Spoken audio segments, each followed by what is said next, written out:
Il était une fois, dans un royaume lointain, un chevalier nommé Sir Roland. Depuis son enfance, il rêvait de protéger son royaume des dangers et de devenir un héros. Sir Roland était connu pour son cœur vaillant, mais aussi pour sa gentillesse et sa sagesse. Un jour, une terrible nouvelle parvint au château. Un dragon féroce terrorisait les villages voisins, brûlant les récoltes et effrayant les habitants. Le roi convoqua Sir Roland et lui confia la mission de vaincre le dragon et de ramener la paix dans le royaume. Sir Roland accepta sans hésiter.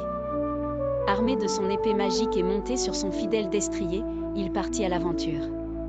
Le voyage jusqu'à la tanière du dragon était périlleux, mais Sir Roland ne laissait pas la peur l'envahir.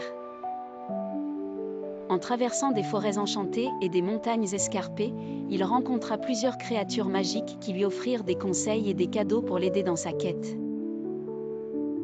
Un elfe lui donna une cape d'invisibilité, un nain lui offrit un bouclier indestructible, et une sorcière bienveillante lui donna une potion de force. Arrivé enfin devant l'antre du dragon, Sir Roland entra prudemment.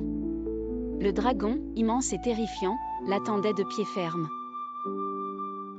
Le chevalier utilisa sa cape d'invisibilité pour s'approcher du dragon sans être vu.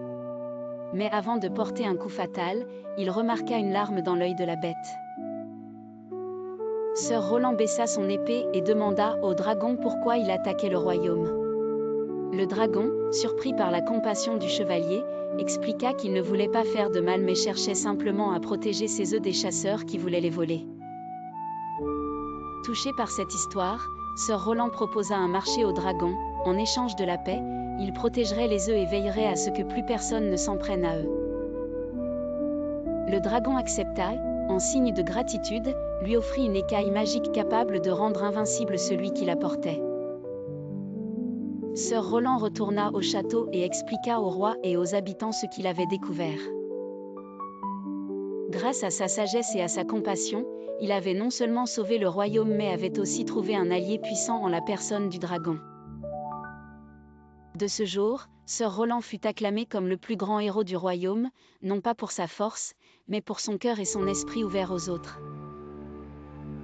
Et le royaume vécut en paix pendant de nombreuses années, protégé par l'amitié improbable entre un chevalier et un dragon.